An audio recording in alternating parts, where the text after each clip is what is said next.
I think there is a love of the game difference. Division III, you really have to love this game in order to keep doing it every single day. I mean, there's no scholarships here in Division III. You know, you really are playing because you love the game, and you can tell in the locker room how passionate a lot of these people are about football.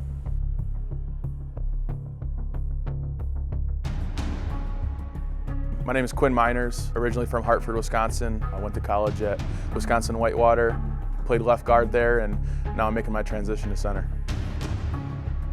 To play in the NFL, you got to be more versatile, especially if you're going to play interior. So whether you're going to play left guard or right guard, you have to also be able to play center.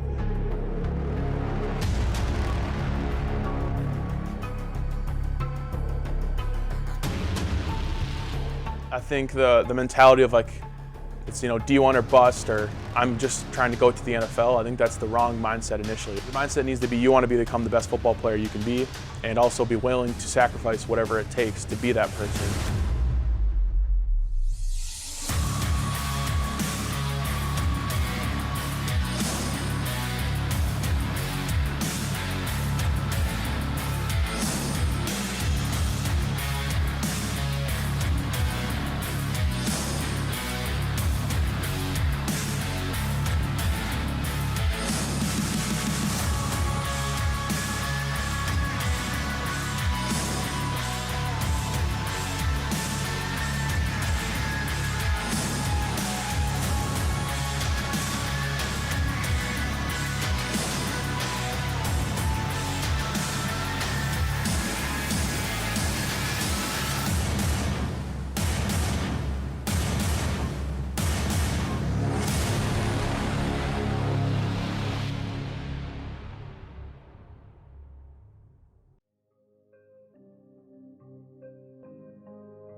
I had a lot of intrinsic motivation, and coming into high school, my parents, you know, they divorced, and so a big part of my motivation was, you know, just attaching to something like sports that helped me kind of get through that. And whether it be, you know, working on the weight room or constantly competing in sports, that was something that I was able to take a little bit of focus off of the divorce and the family stuff and kind of have fun with sports. So freshman year, I was either 5'10" or 5'11", I think 180 pounds. And I actually got moved up to JV as a freshman. And then after the first game, I didn't play a single snap, and I got demoted back down to freshman football. I mean, it still kind of fires me up to this day, recalling that moment where I was told, we don't need you on the JV anymore. Because if I look back to my youth football years, every single year throughout youth football, I was moving up and being able to play, and not only play, but play really well. So that moment was kind of like, yeah, I'm okay, I'm moving up, we're here. And then I got demoted back down, which was something that I've never experienced that. So kind of a humbling moment, and I still use it as fire to this day.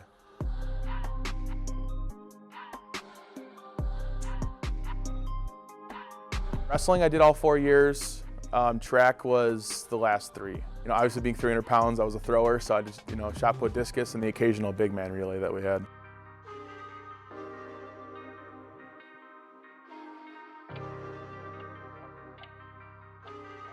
Sophomore year, I grew a lot. I think I put on like 4 or 5 inches of height, and I was 6'2", just getting to 6'3", and I was 260 pounds, so I put on 80 pounds that year, and I went from freshman football to starting right tackle on the football team. So the gut, it actually does originate from here at Hartford. That was a nickname that a bunch of my buddies gave on the football team. So from that growth spurt from freshman to sophomore year, you know, when you put on 80 pounds, it's not all like very glorious weight. So I definitely had quite the round belly coming out.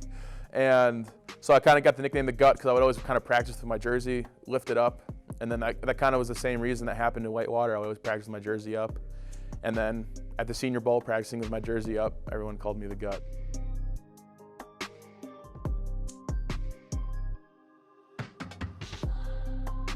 Junior year, so yeah, I was starting right tackle again, and then now I actually took a starting job on the defensive line as well, so I played nose tackle.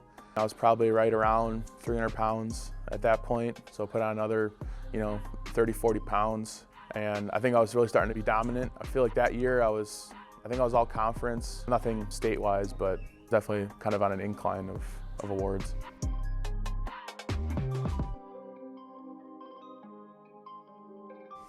So senior season, we got a new head coach. So Coach Nenning, which was my head coach for a long time, he went back to Mayville, and so the linebackers coach, Coach Redders, he stepped up. He was our head coach, and it was really cool. We got new jerseys. It was kind of like almost like a new era of Hartford football was happening. I was starting right tackle and played nose tackle once again. And then for awards-wise, I was honorable mention All-State for offensive line and defensive line. And then to kind of continue that, I did end up getting to the All-Star game.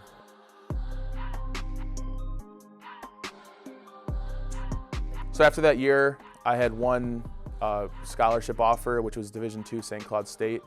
And I mean, I kind of count it, but it was like $2,000 more expensive than any like small school in Wisconsin. So like it was whether I was going to Whitewater or lacrosse, those are kind of the offers. Coming out of high school, it was like, all right, well, I got no Division I offers, so I got 4 years to try to be the best football player I can be before, I can't play the game anymore.